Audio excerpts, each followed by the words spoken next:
मेरी कहानी उस दिन शुरू हुई जब मैं पहली बार किसी के सामने जाहिल गंवार कहलाई थी।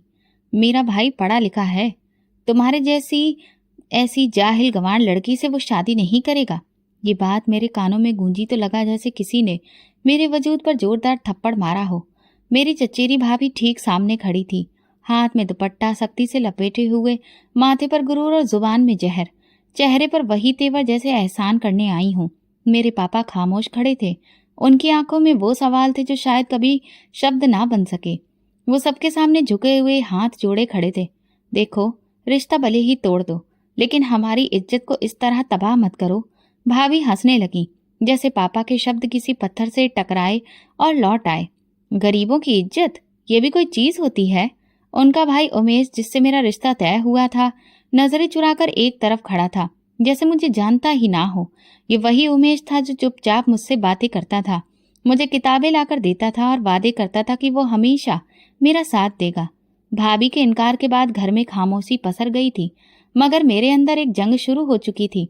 माँ कमरे में चुपचाप पुराने कपड़ों की गांठें खोल रही थी। पापा आंगन के कोने में बैठकर दीवार को देख रहे थे, जैसे वो दीवार उनसे कुछ कहने वाली हो। मैंने कुछ नहीं कहा। अपने कमरे में जाकर वही रजिस्टर खोला जिस पर कई साल पहले एग्जाम नंबर 1 लिखा था। किताबें निकाली जिन पर वक्त की धूल जमी थी, मगर उनके अंदर के शब्द आज भी रोशन थे। अपनी अलमारी खोली, दुपट्टे के पीछे रखे नोट्स बाहर निकाले और मेज पर रखा। कमरा वो छोटा था, लेकिन सपने छोटे नहीं थे। उसी रात नींद आंखों से रूठ गई। पहला पन्ना खोला और कलम उठाई। मैंने कोई दुआ नहीं मांगी, ना कोई वादा किया, सिर्फ एक फैसला किया। अब मेरी पहचान किसी भी मर्द से नहीं, सिर्फ मेरी कामयाबी से जुड़ी होगी। अगले दिन जब मोहल्ले में बात फैली कि उमेश का रिश्ता टूट गया है, तो लोग मुझे देखकर अफसोस की नजरों से देखने लगे। पापा के पास ना नौकरी थी, ना आमदनी का कोई जरिया। माँ सिलाई मशीन पर बैठी रहती थी और मैं सवाल हल करती रहती थी, जिनमें कामयाबी की कोई भी मार्किंग स्कीम नहीं थी। यूपीएससी अब मेरा नया इश्क बन गया था। सुबह सूरज उगने से पहले उठती, पानी से मुंह धोती और आसमान को देखकर दिल में कहती, याद रखना, मैं एक दिन खुद को साबित करके दिखाऊंगी। एग्जाम पास आ रहा था। किताबें कम थी, सवाल ज्यादा। मोहल्ले की चौपाल पर नई नवेली दुल्हनों की हंसी गूंजती थी और नीचे सड़क पर मैं यूपीएससी की पुरानी किताबें ढूंढ रही होती थी। पुरानी किताबों के बाजार से जितने भी सिलेबस की किताबें मिली, मैं सब उठा लाई। कुछ पुराने स्टूडेंट्स से पीडीएफ्स की फाइल ले ली, जो रात को मोबाइल पर डाउनलोड करके पढ़ती थी। रोशनी कम होती थी तो छत पर चली जाती। चांदनी जब किताब पर पड़ती तो लगता जैसे कोई साथ बैठा है। एक दिन पापा खामोशी से कमरे में दाखिल हुए। मैं एग्जाम की प्रैक्टिस कर रही थी। क्या पढ़ रही हो? सब्जेक्ट का टॉपिक है औरत और तरक्की। पापा कुछ देर चुप रहे, फिर बोले, मेरी मीनाक्षी एक दिन तरक्की की मिसाल खुद बनेगी। मोहल्ले में बातें होने लगी, इसकी उम्र निकल रही है, कोई रिश्ता भी नहीं आता, रिश्ते की क्या जरूरत है अब। मैं छत पर ये सब सुनती, मगर जुबान बंद रखती थी। अब मेरी जुबान सिर्फ अंग्रेजी में पेपर सॉल्व करती थी। मेरे जज्बे का इजहार अब शब्दों में नहीं, कामयाबी में होना था। एक दिन जब फॉर्म भरने गई तो पता चला एडमिशन फीस बढ़ गई है। मेरे पास आधे पैसे थे। फॉर्म हाथ में पकड़े सड़क के किनारे बैठ गई। उसी वक्त माँ की सहेली मीना मौसी मिल गई। क्या हुआ मीनाक्षी बेटा? मैंने नजरें नीचे करते हुए कहा। मौसी, कुछ पैसे कम पड़ गए हैं। मौसी ने चुपचाप 500 रुपए निकाल कर मेरे हाथ पर रख दिए। इन्हें वापस करने की कोई जरूरत नहीं है। जब तुम अफसर बनोगी तो मेरी बेटी का स्कूल में एडमिशन करवा देना। मैंने वो नोट जेब में रख लिए और दिल में लिख लिया, मीना मौसी, फक्र की पहली किस्त है। मैंने घर जाकर पापा को बताया। वो बोली, कभी सोचा ही नहीं था कि हम इस मुकाम पर होंगे, लेकिन तुम्हारे ऊपर भरोसा है। मैंने उनका आशीर्वाद लेते हुए बस प्रार्थना की। अब मेरे सब्जेक्ट का हर हिस्सा मेरी सांसों में पूरी तरह से बस चुका था। कभी पानी में चम्मच हिलाते हिलाते भी दिमाग में सवाल आते। Women empowerment is not a choice, it's a necessity. ये मेरा पसंदीदा थीम बन गई थी। एक दिन दोपहर को उमेश गली से गुजर रहा था। मैं ऊपर थी, उसकी नजर ऊपर उठी, हमारी आंखें टकराईं। वो झेप गया, शायद कुछ कहना चाहता था। मैंने पलटकर अंदर आना बेहतर समझा, क्योंकि अब वो नज़ारा मेरा अतीत बन चुका था और मेरी किताबें मेरा वर्तमान। रात को जब मैं अखबार पढ़ने के लिए रीडिंग पेज खोला तो एक खबर ने मुझे चुप करवा दिया। यूपीएससी के टॉपर्स में लड़कियों की संख्या धीरे धीरे बढ़ती जा रही है। मैंने उस खबर का कटआउट निकाला, कमरे की दीवार पर चिपकाया और नीचे लिखा, अगली बार इस लिस्ट में मेरा नाम भी शामिल होगा। एग्जाम की तैयारी आखिरी पड़ाव तक पहुंच चुकी थी। मैं हर रात अपने मैनिफेस्टेशन में बस एक ही बात दोहराती रहती थी, हे भगवान, मेरी मेहनत मेरे पापा के सर का ताज बन जाए। वो रात जब मैं आखिरी प्रैक्टिस टेस्ट दे रही थी तो मैंने खुद से वादा किया, अगर मैं फेल हुई तो फिर भी दोबारा इस एग्जाम को दूंगी, लेकिन एक बार, सिर्फ एक बार मुझे कामयाबी मिल जाए तो अपने जैसे कई बच्चों के लिए नए रास्ते खोल दूंगी। मैं खुद को सिर्फ पढ़ाई के काबिल ही नहीं बल्कि मिसाल बनने के लायक भी समझती थी। मेरे पापा मजदूर थे, लेकिन मेरी सोच बहुत ऊंचे दर्जे की थी। रिजल्ट से पहले की रात कुछ अजीब सी थी। मैं बस छत पर चहलकदमी करती रही, जैसे किसी अंदरूनी तूफान को दबाने की कोशिश कर रही हूँ। नीचे आंगन में पापा कुर्सी पर बैठे चुपचाप बीड़ी पी रहे थे और माँ माला के दाने गिन रही थी। घर की हवा में सांस लेने तक का शोर सुनाई देता था। अगले दिन जब रिजल्ट की वेबसाइट खोली तो मेरे हाथ बहुत बुरी तरह से कांप रहे थे। रोल नंबर डालकर जैसे ही एंटर बटन दबाया, मैंने अपनी सांसें रोक ली। स्क्रीन पर पहला शब्द जो नजर आया, क्वालिफाइड। मेरा दिल जैसे उस शब्द को देखकर धड़कना ही भूल गया था। मैंने स्क्रीन पर झुककर दोबारा देखा, मेरा नाम, मेरा रोल नंबर और रैंक।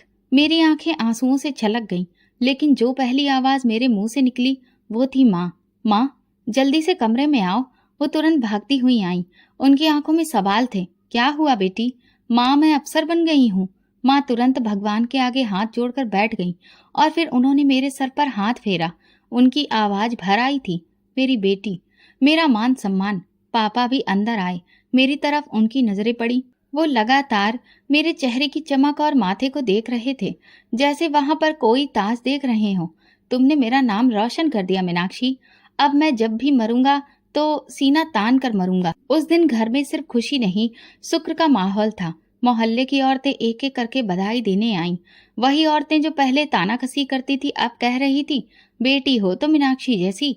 किसी ने मेरे साथ सेल्फी लेने की फरमाइश की तो किसी ने अपनी बेटी को साथ लाने की। जिंदगी बदल गई थी। माँ ने मेरे लिए नया सूट निकाला, लेकिन मैंने साधारण कपड़े पहनने पर जोर दिया। माँ, मुझे ज्यादा चमक धमक और शोर शराबा पसंद नहीं। मैं खुद को अभी भी वही मीनाक्षी समझती हूँ जिसने माँ की सिलाई की बचत से फॉर्म भरा था। दोपहर को मोहल्ले के मास्टर साहब आए। कहने लगे, बेटा, अब बहुत सारी बच्चियां तुमसे सीखेंगी, इसीलिए हम तुम्हें स्कूल में बुलाना चाहते हैं ताकि वे तुम्हें देखकर कुछ बनने का हौसला लें। मुझे वो दिन याद आया जब मीना मौसी ने एग्जाम की फीस के लिए 500 रुपए दिए थे। मैं उनके दरवाजे पर गई और उनके पैर छूकर कहा, आज आपके दिए हुए पैसों ने ही मुझे यहाँ तक पहुँचाया है। आपकी बेटी लीला को मैं स्कूल में एडमिशन करवाने ले जाऊंगी। मेरा पहला काम यही है। उस दिन मैंने अलमारी के नीचे रखा पुराना डिब्बा खोला। उसमें पुराने अखबार के सजे हुए नोट्स और एक खाली अंगूठी का डिब्बा था, वही जो मेरी चचेरी भाभी लेकर आई थी। मैंने उन सबको देखा और दिल में कहा, ये सब चीजें अब मेरे अतीत का हिस्सा हैं, मेरा भविष्य नहीं। रात को माँ चुपचाप मेरे पास आई और बोली, बेटी, तुमने हम सब की प्रार्थनाएं मंजूर करवा दी, पर अब तो नई जिंदगी शुरू होगी। मैंने कहा, माँ, मेरी नई जिंदगी की शुरुआत तब होगी जब किसी मीनाक्षी को दोबारा जाहिल गंवार कहने की हिम्मत कोई ना कर सके। घर के बाहर दिवाली जैसा मंजर था। हमने कुछ नहीं किया था, पर मोहल्ले वालों ने दीवारों पर लाइट्स लगा दी थी। दुकानदार मेरे नाम के बैनर छाप रहे थे। स्कूल के प्रिंसिपल ने बुलाकर कहा, मीनाक्षी, तुम हमारी स्टार हो। अगले साल हमारी एनुअल फंक्शन में तुम्हें हम चीफ गेस्ट की हैसियत से बुलाएंगे। अगले दिन उमेश गली में मिला। वो चुपचाप था, नजर झुकाए हुए, जुबान बंद। मैंने मुस्कुराकर देखा। उसने नजर उठाकर कहा, बधाई हो। मैंने कहा, थैंक यू। अगर तुम ना होते तो शायद मैं इतनी ऊंचाई तक कभी भी नहीं पहुंच पाती। वो कुछ लम्हों तक मुझे देखता रहा, फिर खामोशी से चला गया। एक दिन दोपहर के आसपास दरवाजे की घंटी बजी। मम्मी पापा खाना खाने में व्यस्त थे। मैंने दरवाजा खोला तो सामने वही चेहरा खड़ा था जिसे देखने की मेरी ख्वाहिश मर चुकी थी। मेरी चचेरी भाभी, हाथ में खूबसूरत डिब्बा था, सोने की अंगूठी लिए, दूसरे हाथ में मिठाई की टोकरी, जैसे कोई जीत की खुशी में शामिल होने आई हो। मीनाक्षी, बधाई हो। सुना है कि तुम असिस्टेंट कमिश्नर बन गई हो। अब तो तुम अफसर बन गई हो। बहुत गर्व है मुझे तुम पर। मैं कुछ लम्हों के लिए खामोश खड़ी रही। मेरे दिल में वो दिन धड़कने लगा जब यही दरवाजा इन्हीं भाभी ने ठुकरा दिया था, इनकार करके और ताने देकर। भाभी ने अंगूठी मेरी तरफ बढ़ाते हुए कहा, उमेश अभी तक तुम्हें नहीं भूला है, कहता है कि वो तुमसे ही शादी करेगा। तुम तो हमारी इज्जत हो। पीछे पापा अपनी जगह पर खड़े हुए थे। उनकी आंखें भाभी के कदमों में नहीं, मेरी आंखों में झांक रही थीं, जैसे पूछ रहे हो कि तुम्हारा फैसला क्या है। भाभी ने अंगूठी मेरे हाथ पर रखने की कोशिश की। मैंने धीरे से हाथ पीछे कर लिया और अंगूठी वापस डिब्बे में रख दी। भाभी, जब रिश्ते इज्जत से खाली हो जाएं तो वे सिर्फ अंगूठियां बनकर ही रह जाते हैं। भाभी ने हल्की सी मुस्कुराहट के साथ कहा, देखो वो वक्त कुछ और ही था, अब तो वक्त बदल गया है। हमने बहुत सोचा है, उमेश को भी अब बहुत ज्यादा पछतावा हो रहा है। मैंने नरमी से कहा, नहीं भाभी, वक्त बिल्कुल भी नहीं बदला, वक्त ने सिर्फ मुझे बदल दिया है। मेरे लहजे में न सख्ती थी न नरमी, सिर्फ वो सच था जो कई सालों से मेरे अंदर जिंदा था। भाभी के साथ खड़ी उसकी छोटी बहन ने धीरे से पूछा, दीदी क्या हम यहाँ पर विदाई करने आए हैं? भाभी ने उसे खामोश करवा दिया, लेकिन वो सवाल मुझे अंदर तक काट गया। मैं उस मासूम सवाल को देखती रही और कहा, विदाई वहां होती है जहां इज्जत बसती है, जहां दिल में बराबरी हो। यहाँ वो जगह नहीं रही। भाभी की आवाज में गुजारिश थी, तुमने बहुत तरक्की कर ली है मीनाक्षी, हम तो बस चाहते हैं कि तुम हमारे घर का हिस्सा बनो। मैंने नजर उठाकर कहा, जब मैं कुछ नहीं थी तब आपने मेरा बोझ नहीं उठाया, अब मैं एक मुकाम बन गई हूँ तो आपका गर्व नहीं बनूंगी भाभी। इज्जत का बोझ खाली हाथ उठाते हैं, सोने की अंगूठी से नहीं। वो खामोश हो गई। कुछ लम्हे दरवाजे पर गुजरे जैसे वक्त रुक गया हो। फिर उन्होंने धीरे से कहा, अच्छा जैसा तुम ठीक समझो। मैंने दरवाजा बंद कर दिया। पीछे पलटी तो पापा वहीं खामोश खड़े थे, जैसे हर शब्द सुन चुके हों। उन्होंने मेरे सिर पर हाथ रखकर कहा, मीनाक्षी आज तुमने मेरा सीना चौड़ा कर दिया। जिस दिन तुम्हें इनकार मिला था मेरी कमर झुक गई थी, आज तुमने वही कमर सीधी कर दी। मेरी आंख से एक आंसू बह निकला। अब वो कमजोरी नहीं था, ये वो सुकून था जो फिल्म की तरह मेरे दिल में उतर आया। जब मैंने अंगूठी लेने से इनकार किया, पहली बार जब पोस्टिंग का लेटर हाथ में आया, मैंने खामोशी से उसे खोला। सामने जो जिला लिखा था वो एक ऐसा इलाका था जो मेरे लिए अजनबी था, मगर दिल में अजीब सा सुकून था, जैसे मेरी कहानी का अगला पन्ना यहीं पर लिखा जाना हो। माँ ने लेटर पढ़ा तो आंखों में रोशनी थी। पापा ने हाथ पकड़ा और सिर्फ इतना कहा, बेटी अब तुम सिर्फ हमारी ही नहीं वहां के लोगों के लिए भी मिसाल बनोगी। उस जगह पर पहुंचते ही मुझे पहली चीज जो नजर आई थी वो थी खामोशी। स्टेशन पर ना तो कोई भीड़ भाड़ थी ना शोर, सिर्फ एक ठंडी हवा और सधी रफ्तार से चलती गाड़ियां। सरकारी रेस्ट हाउस में मैंने सामान रखा। अगले ही दिन ऑफिस में प्रेजेंट होना था। सबने गर्मजोशी से मेरा स्वागत किया, मगर मेरी नजर उन फाइलों पर थी जिन पर पुराने मामलों की धूल जमी थी। दूसरे दिन मैंने शहर के नक्शे मंगवाए और एक कोना दिखाया जहां कच्ची आबादी लिखा था। मैंने पूछा, ये क्या है? किसी ने कहा, मैडम वो खाना बदोशों की बस्ती है, वहां ना तो स्कूल है ना क्लिनिक, बस झोपड़ियां हैं, कुछ जानवर, कुछ भीख मांगने वाले लोग। मैंने कहा, वही जगह मैं सबसे पहले जाऊंगी। सब लोग हैरान थे। मैडम वहां जाना आपके प्रोटोकॉल के लिए सुरक्षित नहीं है। मैंने कहा, जब वो सुरक्षित नहीं है तो फिर मैं कैसे हूँ? अगले दिन अपनी जीप निकलवाई तो पुलिस वाले साथ बिठाए और खुद उसे बस्ती की तरफ रवाना हो गई। सड़क खत्म हुई तो कच्ची पगडंडी शुरू हो गई। एक जगह पर गाड़ी रोक दी गई, आगे पैदल जाना पड़ा। झोपड़ियों का नजारा अजीब था। एक तरफ मिट्टी, दूसरी तरफ बच्चों का शोर और बीच में वो खामोश आंखें जो कुछ मांगने की आदी हो चुकी थीं। मैं पहली बार झोपड़ी के अंदर दाखिल हुई। एक छोटी बच्ची जमीन पर बैठी थी। पैरों में जूते नहीं थे और हाथ में टूटा हुआ प्लास्टिक का जग था। वो मुझे देखकर अपनी माँ की तरफ भागी और बोली, माँ क्या ये हमारी नई मालकिन है? मेरा दिल जैसे किसी ने मुट्ठी में ले लिया हो। मैं उस बच्ची की तरफ झुकी और कहा, नहीं बेटी, मैं तुम्हारी नौकर हूँ और मुझे तुम्हें मालिक बनाना है। उसने मुझे हैरत से देखा, जैसे यकीन नहीं आया हो। माँ झोपड़ी से बाहर आई, खुद को अच्छे से लपेटे हुए और शर्मिंदगी से बोली, मैडम जी हम तो गंदे लोग हैं, आप क्यों आई हैं? मैंने कहा, तुम लोग गंदे नहीं हो, तुम्हें गंदा देखने वाली आंखें बीमार हैं। मैंने आसपास देखा, कहीं पानी नहीं था, ना ही कोई स्कूल खुला दिख रहा था, ना ही कोई क्लिनिक। बच्चों के चेहरे पर धूल, औरतों के कपड़ों में कई जगह पैबंद लगे हुए थे। मर्द किसी काम की तलाश में कहीं दूर गए थे। ये भी कोई जिंदगी नहीं थी। यह सिर्फ सांस लेने की जगह थी। मैंने तुरंत ही अपनी नोटबुक निकाली, सब कुछ लिखा। स्कूल, बुनियादी सेहत, पहचान कार्ड। रात को वापस ऑफिस पहुंची, योजना तैयार करवाई। तीसरे दिन तक मोबाइल, स्कूल वैन, टीम और अफसरों की गाड़ियां वहां पर भेज दी। अन्नू, वही बच्ची जो मुझे मालकिन समझ रही थी, वैन के अंदर बैठी अपनी किताब से कुछ पढ़ने की कोशिश कर रही थी। उसकी आंखें चमक रही थीं, जैसे उसे दुनिया मिल गई हो। मैं उसे बाहर लाकर बोली, अन्नू, तुम सिर्फ पढ़ने नहीं आई हो, तुम पढ़ाओगी भी एक दिन। अगले दिन कमिश्नर सर का फोन आया। मैडम, आपने जो बस्ती में काम किया है वो पिछले 10 साल में किसी ने नहीं किया। मैंने सिर्फ इतना कहा, सर मेरे लिए वो बस्ती सिर्फ आंकड़ों का डाटा नहीं है, मेरे पिता के आंसुओं का जवाब है। अब मैं बस्ती में रोज जाती, कभी बिना प्रोटोकॉल, कभी अपने अफसरों के साथ। वहां की औरतें मुझे देखकर दुआएं देती, भगवान तुम्हें वो मुकाम दे जो किसी अफसर को ना मिला हो। मैं कहती, मुझे बस इतना देना कि तुम सबका अधिकार तुम्हें दिला सकूं। अन्नू की माँ एक दिन मेरे पास आई, दुपट्टे का पल्ला फैलाकर बोली, मैडम, तुमने मेरी बेटी को इंसान बना दिया। हम तो बस मांगना जानते थे, तुमने हमें जीना सिखा दिया। मैंने उसके हाथ पकड़ लिए और कहा, आप लोग मेरी ताकत हो। अगर आप जैसे लोग ना हो तो मैं सिर्फ एक पोस्ट बनकर रह जाऊं। पोस्टिंग के सिर्फ 15 दिनों में वो बस्ती बदलने लगी। एक बार उन्होंने कहा, मैडम, आप हमें छोड़कर तो नहीं जाएंगी ना?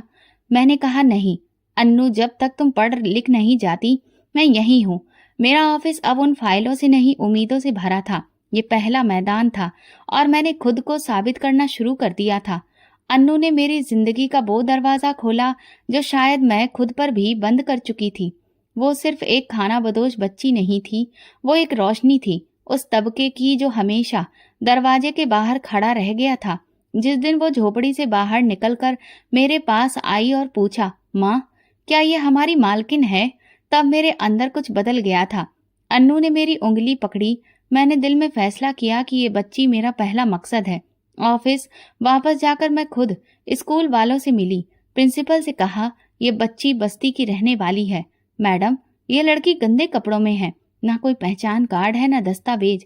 ये मेरा मामला है सर, मैं जिम्मेदारी लेती हूँ।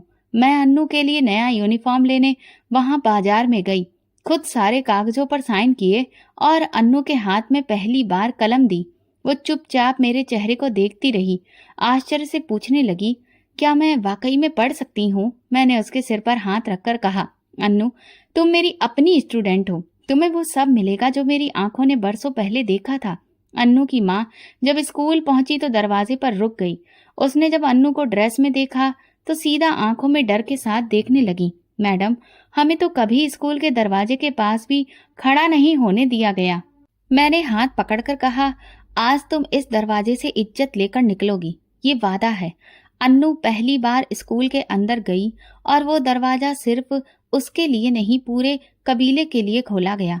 मैं रोज उसकी कॉपियां देखती, हर वाक्य, हर लाइन मेरे लिए एक रिपोर्ट थी। ऑफिस के सीनियर ऑफिसर ने एक दिन चाय के वक्त पूछा, मैडम, इतनी जिम्मेदारियों के बावजूद एक खानाबदोश बच्ची पर इतना ध्यान देना? मैंने चाय का कप रखकर कहा, क्योंकि वो जैसी है उसका कल भी किसी शब्द से बिखर सकता है और संवर भी सकता है। कुछ हफ्ते बाद शहर के कुछ ऊंचे दर्जे के लोग मेरे ऑफिस में आए। वो शिकायत लेकर आए थे कि मैं बस्ती पर ज्यादा ध्यान दे रही हूँ। मैडम, ये खानाबदोश तो बस मांगने के लिए आते हैं, इन पर इतना वक्त क्यों बर्बाद कर रही हैं? मैंने कहा, क्योंकि ये भी इंसान हैं और शायद सबसे ज्यादा असर डालने वाले लोग वही होते हैं जिन्हें जीने के लिए सलीके से ज्यादा इज्जत चाहिए। अन्नू का चेहरा दिन ब दिन निखरने लगा। पहले वो खामोश थी, अब सवाल पूछने लगी थी। जब पहली बार उसने क्लास में हाथ उठाकर सवाल किया, टीचर ने बताया, मैडम, आपकी बच्ची ने पहला सवाल किया, पूरे विश्वास के साथ। वो दिन मैं कभी भी नहीं भूलूंगी। एक दिन स्कूल में कंपटीशन रखा गया और उसका टॉपिक था, मेरी जिंदगी मेरी जंग। अन्नू ने लिखा, मेरी माँ कहती थी हम गंदे लोग हैं, मगर एक दिन एक रानी आई जिसने हमें बताया कि हम इंसान हैं। अन्नू ने पहला इनाम जीता। जब वो मेडल लेकर मेरी तरफ दौड़ी तो मैंने उसके चेहरे पर वो रोशनी देखी जो कभी मेरे बाप ने मेरी कामयाबी के दिन देखी थी। मैंने मेडल उसके गले में खुद पहनाकर कहा, बेटा, ये सिर्फ तुम्हारा नहीं, मेरे वादे का इनाम है। अन्नू की माँ ने ऑफिस में आकर आंसू बहाते हुए कहा, मैडम, मेरी बच्ची अब मैडमों की तरह बात करती है। वो पूछती है, माँ, क्या तुम्हें यकीन है कि मैं कुछ बन सकती हूँ? मैं क्या जवाब दूं मैडम? मुझे तो यकीन भी देना आपने सिखाया है। मैंने उन्हें साधारण भाषा में समझाया कि अगला मुकाम पहचान का कार्ड है, उसके बाद स्कॉलरशिप। मेरी कोशिश होगी कि अन्नू सिर्फ स्कूल की लड़की ना हो, बल्कि स्कूल वालों के लिए मिसाल बने। अन्नू के नाम से बस्ती के बच्चे भी अच्छी तरह से वाकिफ हो गए थे। एक के बाद एक बच्चा स्कूल आने लगा। कुछ लड़कियां हाथ में किताबें लिए मेरी जीप के आसपास जमा होती। मैडम, हमें भी पढ़ना है। मैंने बस्ती में एक छोटा सा लाइब्रेरी स्टॉल लगवा लिया। छुपे शब्द अब बस्ती के बच्चों की जुबान पर आने लगे थे। वे बच्चे जिन्हें दुनिया ने गिनती में शामिल नहीं किया था, अब हिसाब सीखने लगे थे। एक दिन कमिश्नर साहब का एक और फोन आया। मैडम, शहर के सबसे अच्छे स्कूल में अन्नू का नाम दाखिल कर दिया गया है। उसे एंट्रेंस एग्जाम के लिए बुलाया गया है। मैंने फोन बंद किया और अन्नू के स्कूल पहुंची। वो अपने स्कूल बैग के साथ खड़ी थी, चेहरे पर वही मुस्कुराहट जो मेरी मेहनत की पहचान थी। अन्नू मेरी बच्ची नहीं थी, वो मेरे जज्बे की आईनेदार थी। और शायद वो पहला चेहरा था जिसने मुझे भरोसा दिलाया कि मैं अफसर बनकर सिर्फ मेज पर नहीं, जमीन पर भी काम कर सकती हूँ। अन्नू का मेडल, उसकी तरक्की की खबरें मीडिया की सुर्खियों में आने लगी। कुछ अखबार वालों ने लिखा, एक अफसर ने खानाबदोश बच्ची को पूरी तरह से बदल डाला, तो कुछ ने मेरे काम को एक क्रांति का नाम दिया। मैं ऐसे शब्दों से बहुत ज्यादा खुश नहीं होती थी, लेकिन जब दिल्ली के एक बहुत बड़े संस्थान की तरफ से कॉल आई कि मुझे नेशनल एजुकेशन कॉन्फ्रेंस में इनवाइट किया जा रहा है, तो दिल में हल्की सी गर्मी जरूर महसूस हुई। कॉन्फ्रेंस का हॉल भरा पड़ा था। लाइटिंग ऐसी थी कि हर चेहरा साफ दिखाई देता था। मैं पीछे बैठने की हमेशा से आदी रही थी, लेकिन इस बार मेरी कुर्सी पहले ही कतार में मौजूद थी। स्टेज पर कुछ जाने पहचाने लोग और कुछ राजनीतिक अवसरवादी लोग भी मौजूद थे। जब मेरा नाम पुकारा गया, मैंने एक साधारण सा लेक्चर दिया, जिसमें अन्नू की कहानी, बस्ती का बदलता चेहरा और पढ़ाई की असली ताकत का जिक्र किया। हॉल पूरी तरह से खामोश था, जैसे सब सुन रहे हों। लेक्चर खत्म होने के बाद जब मैं अपनी सीट पर वापस आई, तो बराबर वाली सीट पर बैठे अफसर ने नरम लहजे में कहा, आपने गांव के बच्चों को स्कूल ले जाना शुरू किया। मैंने मुस्कुराकर गर्दन हिलाई। जी, क्योंकि मुझे किसी ने शिक्षा के लिए जगाया था। अब मेरा फर्ज है जगाना। वो मुस्कुराया, आंखों में किसी हैरत के बिना सदा सा भाव था। आप जैसी औरतें इस देश का भविष्य हैं। मैंने उसकी तरफ देखा। वो संजय था, जो कि एक अफसर था। मैंने उसका नाम सुना हुआ नहीं था, मगर अंदाज ने मुझे कुछ लम्हों के लिए रोक दिया। वो ना तो बहुत ज्यादा तारीफ किया करता था, ना अपने एक्सप्रेशन से बहुत ज्यादा कुछ जाहिर करता था। आप किस जिले में तैनात हैं? उसने अपने जिले का नाम बताया। मैं शिक्षा के एक पायलट प्रोजेक्ट पर काम कर रहा हूँ। मैंने पूछा, कैसा चल रहा है? आसान नहीं है, लेकिन जब कोई बच्चा अपनी माँ को पहली बार पढ़कर सुनाता है तो सब मुश्किलें खत्म हो जाती हैं। उसकी ये बात मुझे अंदर तक छू गई। हम दोनों की बस कुछ फॉर्मेलिटी से भरी हुई बातें हुई, लेकिन अंदाज बिल्कुल भी फॉर्मेलिटी से भरा नहीं था। ऐसा लगता था जैसे हम एक दूसरे के जज्बे को पहचान चुके हों। कुछ देर बाद संस्थान की तरफ से कुछ सवाल उठाए गए, जिन पर कुछ स्पेशल अफसरों ने अपनी अपनी राय दी। जब मेरी बारी आई तो मैंने कहा, कच्ची आबादियों में शिक्षा को सिर्फ स्कूल की हद तक ना रखा जाए, बल्कि उन बस्तियों को खुद एक ऐसी पहचान दी जाए जिससे वे सबकी नजर में आए। उन्हें भी शिक्षा का अधिकार दिया जाए, सिर्फ कागजों तक सीमित ना रखा जाए। संजय ने मेरे जवाब पर हल्के से तालियां बजाईं और बाद में कहा, बहुत कम लोग होते हैं जो बात को दिल से कहते हैं। आप उनमें से हैं। कॉन्फ्रेंस के खत्म होने के बाद वो मेरे साथ बाहर आया। हम हॉल से निकलकर लॉन में धीरे धीरे चलने लगे। आपने अफसर होकर इंसान होना नहीं छोड़ा, ये तो बहुत ही कम होता है। मैंने जवाब दिया, मैं तो इंसान होकर अफसर बनी थी, वरना शायद मैं इसके पीछे बैठी रह जाती। उसने पूछा, कभी लगता है कि ये सब काफी नहीं है? मैंने कहा, हाँ, लेकिन जब अन्नू की आंखों में उम्मीद देखती हूँ तो लगता है कि शायद एक जिंदगी काफी है, अगर सच में जियो तो। हम काफी देर खामोश रहे। लॉन के किनारे खड़े होकर हमारे आने वाले भविष्य पर बातें की, पॉलिसियों पर नहीं, लोगों पर बातें की। जब मैं वापस गाड़ी की तरफ बढ़ी तो संजय ने कहा, उम्मीद है हम दोबारा किसी फील्ड में मिलेंगे, मीटिंग रूम में नहीं। मैंने पहली बार महसूस किया कि कोई मर्द बगैर किसी रिश्ते की दरकार के, बिना कोई भाव दिए, सिर्फ मेरी बातों से प्रभावित हो सकता है। ये पहली बार था जब मेरी काबिलियत पर कोई ठहरा, बिना किसी मकसद के, वापसी के सफर में मैंने मोबाइल में अन्नू की वो तस्वीर देखी जिसमें वो मेडल पहनकर मुस्कुरा रही थी। मैंने खुद से कहा, अगर कोई मुझे सिर्फ इस बच्ची की कामयाबी से जानता है तो यही मेरी पहचान है। संजय की बातें मन में गूंजती रही। शायद उसकी खामोशी में वो गहराई थी जिसे मैं बरसों से महसूस करना चाहती थी। लेकिन मैं जानती थी अभी मेरे रास्ते में बहुत काम बाकी थे। रिश्ते अगर नसीब में हों तो साथ चलते हैं, और अगर सिर्फ तारीफ का बोझ हो तो फिर दूर रहते हैं। संजय एक अफसर था, मगर शायद पहली बार मुझे अफसर नहीं इंसान की नजर से कोई देख रहा था। अन्नू के स्कूल में एनुअल फंक्शन की तैयारी हो रही थी। मैं बहुत झिझक रही थी, पर दिल में एक अजीब सी राहत महसूस कर रही थी कि कुछ जिंदगियों का रुख बदल रहा था। इसी दौरान ऑफिस में सेक्रेटरी ने आकर जानकारी दी, मैडम, बाहर 2 मेहमान आए हैं। वो अपनी पहचान आपकी भाभी और उमेश के तौर पर करवा रहे हैं। मेरे हाथ में फाइल थी। कुछ लम्हों तक मैं कोई हलचल महसूस नहीं कर पाई, लेकिन फिर जैसे किसी ने सीना चीरकर पुराने जख्म को ताजा कर दिया हो। उन्हें अंदर भेज दो। दरवाजा खुला और वही चेहरे सामने थे। भाभी थोड़ी झुकी हुई थी, गुरूर वाली चाल कहीं पीछे छूट चुकी थी, और उमेश, जिसने कभी नजरें उठाकर मुझसे बात की थी, आज हाथ जमीन पर और नजरें गड़ी हुई थी। मीनाक्षी, उमेश बहुत बदल गया है। भाभी ने बात शुरू की।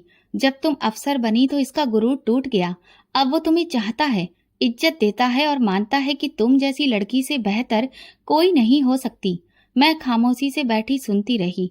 भाभी के हाथ में वही अंगूठी थी जो कभी मेरे दरवाजे पर लाई गई थी।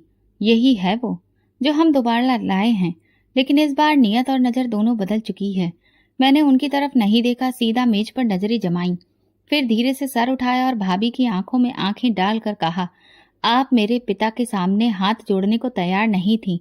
उस वक्त मेरे घर की खामोशी आपको कमजोरी लगी। अब मैं सर झुकाकर किसी का रिश्ता नहीं लूंगी। भाभी थोड़ा पीछे हट गई। अंगूठी का डिब्बा धीरे से बंद किया, जैसे इनकार पहले ही समझ चुकी थी। मैंने उमेश की तरफ देखा। वो अभी भी नजरें झुकाए खड़ा था। उमेश, क्या तुम जानते हो वो दिन मेरी जिंदगी का सबसे टूटा हुआ लम्हा था, जिस दिन तुमने मुझे जाहिल गंवार कहा था। वो दिन आज भी मेरी याद में वैसा ही ताजा है। तुम शायद बदल गए हो, लेकिन कुछ शब्द नहीं बदलते। उसने पहली बार सिर उठाया, धीरे से कहा, मीनाक्षी, मैं शर्मिंदा हूँ। जानता हूँ कि मेरे गुरूर ने बहुत कुछ तोड़ा। गुरूर अगर वक्त पर टूटे तो इज्जत बच जाती है, लेकिन देर से टूटे तो सब कुछ बहा ले जाता है। तुम्हारे लिए शायद अब सिर्फ शर्मिंदगी रह गई है और मेरे लिए जिंदगी का सबक। भाभी ने एक आखिरी कोशिश की। मीनाक्षी, अगर तुम कहो तो हम सबके सामने माफी मांग लेंगे।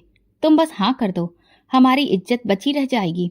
मैं कुर्सी से उठ खड़ी हुई। भाभी, आपके भाई ने मेरी बेइज्जती को एक वाक्य में ही तोड़ दिया था, और मैं अपनी जिंदगी को कई सालों में संवार पाई हूँ। ये सौदा अब मुझसे नहीं हो पाएगा। उमेश ने एक नजर मेरे कमरे की दीवारों पर डाली, जिन पर रिवॉर्ड्स, सर्टिफिकेट्स और अन्नू की तस्वीरें लगी थी। शायद उसे वो सब दिखाई दिया जो कभी समझ न सका। मीनाक्षी, अगर कभी माफी से कुछ वापस आता तो मैं सब कुछ दे देता, मगर शायद तुमने जो चाहा वो मैं कभी ना समझ सका। मैंने सर हिलाया। माफ करने का मतलब ये नहीं होता कि रिश्ता दोबारा जुड़ जाए। कई बार माफ करना सिर्फ खुद को आजाद करना होता है, और मैं वो कर चुकी हूँ। भाभी ने खामोशी से अंगूठी वापस बैग में रखी और बिना कुछ कहे पलट गई। उमेश दरवाजे पर रुककर पलटा। मीनाक्षी, तुमने जीत लिया है। मैंने कहा, मैंने सिर्फ खुद को हारा नहीं, बाकी सब खुद ब खुद मिल गया। दरवाजा बंद हुआ तो ऑफिस में खामोशी छा गई। मैं खिड़की से बाहर देखने लगी। अन्नू स्कूल से लौट रही थी। हाथ में उसके नई किताबें, चेहरे पर रोशनी थी। दिल में एक अजीब सा सुकून उतर गया, जैसे कोई पुराना कर्ज अदा हो चुका हो। मैं कुर्सी के सहारे सिर टिकाई और धीरे से खुद से कहा, रिश्ते मांगने से नहीं, इज्जत देने से मिलते हैं। और अब मुझे किसी अंगूठी की नहीं, अपने किरदार की मोहर चाहिए। ये वो मुकाम था जब मैंने सिर्फ इनकार नहीं किया, बल्कि खुद को फिर से पूरा पाया। एक दिन ऑफिस में अचानक एंटी करप्शन विंग की टीम पहुंची। आए हुए अफसर ने सैल्यूट के बाद मुझे ये जानकारी दी कि मुझ पर इल्जाम है कि जिले की एक जमीन गैर कानूनी तरीके से अलॉट की गई है, वो भी मेरी मंजूरी से। मैं थोड़ा सा चौंकी। सवाल किया, कौन सी जमीन, किसने अलॉट की, और मेरे दस्तखत कहाँ हैं? वो बस सरसरी अंदाज में बोला, तहकीकात जारी है मैडम। आपको अभी किसी कार्रवाई में घसीटा नहीं जा रहा है, लेकिन आपकी तरफ से सफाई मांगी जाएगी। कुछ देर बाद मुझे फाइल दिखाई गई। मेरे जाली दस्तखत मंजूरी और एक नाम उमेश, जो जमीन का फायदा उठाने वाला था। मैंने वो कागज हाथ में लिया और पहली बार यकीन हो गया कि ये साजिश है, सिर्फ और सिर्फ एक बदला। उसी शाम संजय ने मुझे कॉल की। मीनाक्षी, मैंने खबर सुनी है, तुम्हें अपनी सफाई में कुछ कहना है? मैंने एक कलम हाथ में लेकर सांस के साथ कहा, मैं बेकसूर हूँ और मैं हर सबूत के साथ ये बात साबित करूंगी। संजय की आवाज में सुकून था। मैं तुम पर भरोसा करता हूँ और यही काफी है। शुरू हो गई हर दिन अदालत में पेशी, ऑफिस में फाइल्स की छानबीन और मीडिया की बेरहम सुर्खियां। हीरोइन या फिर मुजरिम, मीनाक्षी पर जमीन के घपले का इल्जाम, ये सब मैं पढ़ रही थी, सुन रही थी, लेकिन मैं झुकी नहीं। एक एक दस्तावेज, एक एक मीटिंग, हर फोन कॉल, रिकॉर्ड्स मैंने खुद निकलवाया, अपने पुराने सेक्रेटरी को अदालत में पेश किया। ये दस्तखत मैडम के नहीं हैं, स्कैन किए हुए हैं। वो उस दिन छुट्टी पर थी। मैंने दफ्तर की सीसीटीवी रिकॉर्डिंग मंगवाई और अदालत में पेश की। मेरी गैर मौजूदगी के वक्त एक पुराना क्लर्क जो उमेश के ही पहचान वालों में से था, वही फाइल अंदर लाया था। फिर उमेश का नाम बैंक स्टेटमेंट में जाहिर हुआ। जमीन की खरीदारी एक ऐसे अकाउंट से हुई थी जो उमेश के पिता के नाम पर था। अब सच सामने आ चुका था। एंटी करप्शन विंग ने अपनी रिपोर्ट जमा करवाई। ऑफिसर मीनाक्षी बेकसूर हैं।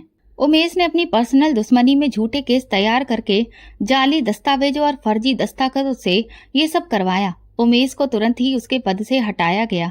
उसके खिलाफ ऑफिसर्स इंक्वायरी का हुक्म दिया गया। भाभी, जो कभी खुद को बहुत ऊंचे दर्जे का समझती थी, एक दिन ऑफिस आई। इस बार न मिठाई थी न अंगूठी, सिर्फ आंखों में पानी और जुबान पर अफसोस। मीनाक्षी, हमें माफ कर दो, हमने तुम्हें पहचाना ही नहीं और तुमने फिर भी हमारे साथ इंसाफ किया। मैंने जवाब दिया, भाभी, मैं अदालत में रोती नहीं हूँ, सबूत देती हूँ। उनकी आंखों से आंसू गिरने लगे। हमें अपनी औकात समझ में आ गई है। तुम्हारा मुकाम हम कभी नहीं समझ सके। उसी दिन मैंने सीखा कि इंसान सिर्फ अदालत में नहीं होता, वक्त भी इंसाफ करता है।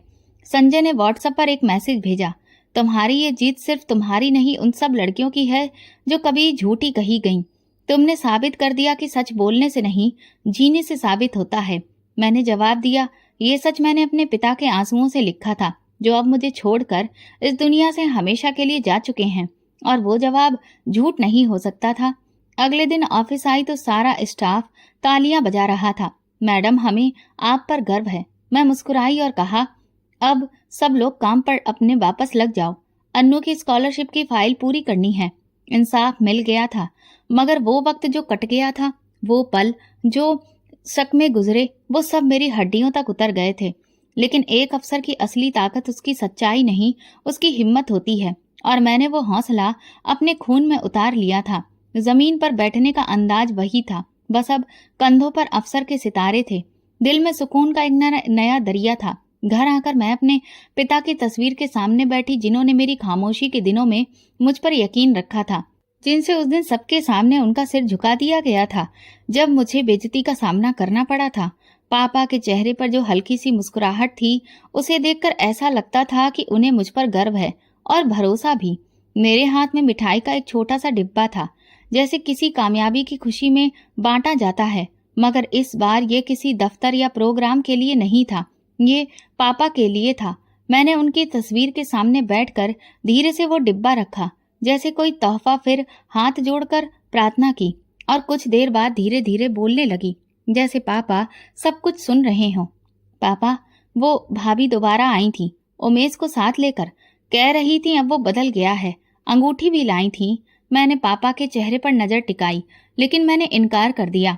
पापा, उस दिन आपने जिस दुख को आंखों में छुपाकर सर झुकाया था, मैंने वो सिर दोबारा कभी झुकने नहीं दिया। मैंने उनके चेहरे को एक बार फिर से छुआ।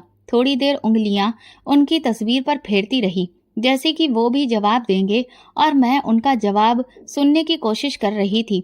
फिर मैं सर उठाया कर बोली, पापा, अन्नू अब स्कूल जाती है, सिर्फ पढ़ती नहीं, अब दूसरों को भी सिखाती है।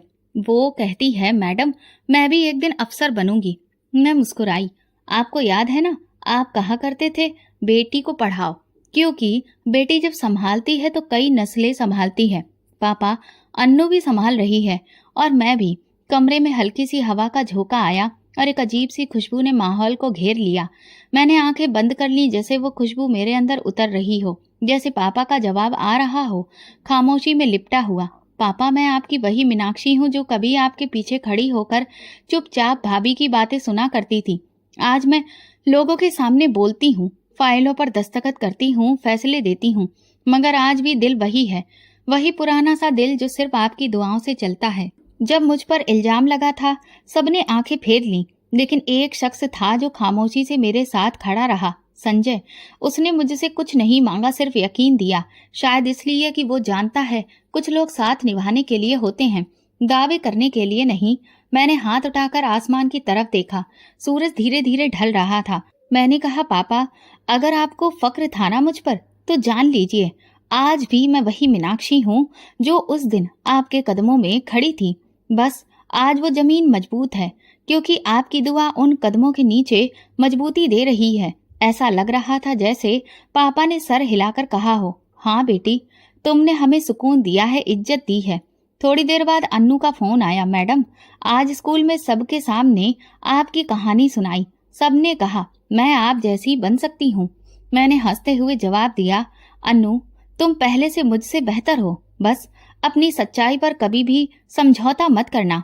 काश मैडम का साया अगर हमारी बच्चियों पर हमेशा रहे तो वो आसमान छू लेंगी। अन्नू की माँ ने कहा। मैं एक लम्हे के लिए खिड़की से बाहर देख रही थी। सूरज की किरणें धुंधली हो रही थी, मगर दिल में रोशनी और गहरी होती जा रही थी। मैंने कहा, अपनी माँ से कहना, अब तुम लोग मेरा फक्र हो। फील्ड विजिट मेरे रूटीन का हिस्सा बन चुके थे। कभी पहाड़ी इलाके के स्कूल, कभी शहरी बस्तियों के क्लिनिक और कभी छोटे गांव की जमीन में फंसी फाइल। इन सब रास्तों में संजय अक्सर मेरे साथ होता, खामोश साथी, और हर बार वही सवाल जो वो जुबान से ना कहता मगर आंखों में लिखा होता, क्या हम सिर्फ साथ काम करने के लिए हैं? एक रोज हम दोनों एक दूर दराज गाँव में बच्चों के हेल्थ कैंप पर गए थे। कीचड़, गर्मी और नदी के किनारे पर बसी बस्ती। कैंप के बाद हम नदी के किनारे बैठे। संजय ने मेरी तरफ देखा और बोला, तुमने सच बोलने का हुनर सीखा है मीनाक्षी। मैंने जवाब दिया, और तुमने सच सुनने का। शायद इसीलिए हम अक्सर एक दूसरे को समझ लेते हैं बिना बोले। संजय ने नरमी से कहा, शायद हम एक ही टीम के खिलाड़ी हैं। मैं मुस्कुराकर बोली, और अगर हम वाकई टीम बना ले? वो चौंका नहीं, सिर्फ नजर झुकी, फिर आसमान की तरफ देखा, जैसे सोच रहा हो, क्या ये लम्हा फिल्मी नहीं? अगर हम टीम बन गए तो? उसने धीरे से पूछा, तो शायद ये देश, ये बच्चे, ये बस्तियां और ये थकी हुई मैं एक मजबूत छत के नीचे आ जाएंगे। मेरे दिल में ये सवाल बहुत दिनों से था, मगर तुम्हारी नजरों में कभी वो सवाल ही नहीं था। आज पहली बार तुम्हारी आंखों ने इजाजत दे दी। मैंने नजर नीचे की और धीरे से कहा, शायद मैं हर बार रिश्ते को एक कमजोरी समझती रही, लेकिन अगर दो इंसान मिलकर मजबूत हो जाएं, तो वो रिश्ता बोझ नहीं होता, सहारा होता है। वो सर हिलाकर बोला, मीनाक्षी, ये कोई फिल्मी प्रपोजल नहीं है, ये एक हमसफर, एक हमसाया और एक हमदर्द का खामोश समझौता है। वापसी के सफर में गाड़ी में खामोशी थी, मगर अंदर शोर, वो शोर जो जिंदगी में पहली बार खुशहाली जैसा लगा। हमने कोई तारीख तय नहीं की, कोई वादा नहीं किया, बस एक राज समझ लिया जो शब्दों की मोहताज नहीं थी। ऑफिस वापस आकर संजय ने एक फाइल मेज पर रखी। ये स्कूल का मास्टर प्लान है, हम इस पर पूरी मेहनत के साथ काम करेंगे। मैंने फाइल खोली और दस्तखत किए। अब से हर मिशन एक साथ है। उसी शाम अन्नू ऑफिस में आई, हाथ में तस्वीर, स्कूल का कार्ड, रिपोर्ट।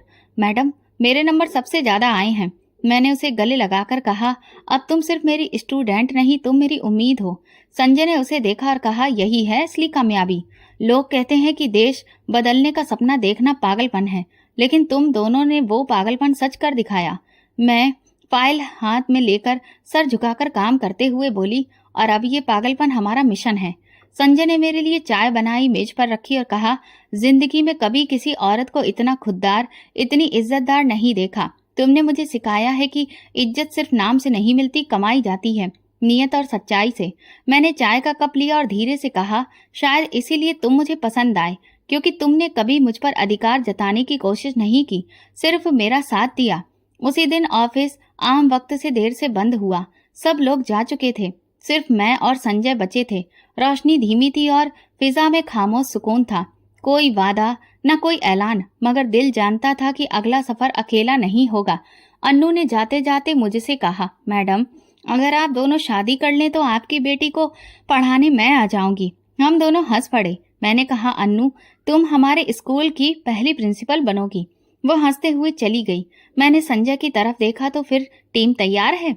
संजय ने कहा, हाँ, मोहर तो तुम्हारी आंखों ने कब की लगा दी थी, अब सिर्फ हाँ तक बाकी है। अब चलो, देर किस बात की। मैंने दिल में कहा, शुक्र है इस बार रिश्ता जबरदस्ती का नहीं, मंजूरी का है। अन्नू का यूनिवर्सिटी में पहला दिन था। वो नई यूनिफॉर्म में बैग कंधे पर डाले मेरे सामने खड़ी थी। मैडम, डर लग रहा है, सब लोग नए हैं। मैंने उसका हाथ पकड़ा। तुम वो हो जो कीचड़ से निकलकर किताबों की दुनिया में आई हो। तुम नई नहीं हो, मिसाल हो।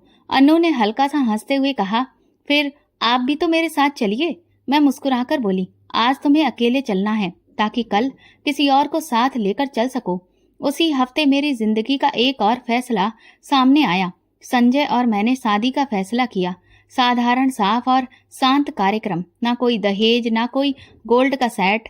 पंडित जी के सामने बैठे हुए साधारण साड़ी में कुछ गवाह, दो लोग जिन्होंने जिंदगी का हर मोड़ सच्चाई से गुजारा था। शादी का रिसेप्शन किसी होटल या शादी हॉल में नहीं, बल्कि पुराने सरकारी लाइब्रेरी के गार्डन में रखा गया, वहीं जहां हम दोनों ने पहली बार एक स्कूल के प्लान पर चर्चा की थी। मैंने लाल रंग की साड़ी पहनी थी और संजय ने नीले रंग का कुर्ता।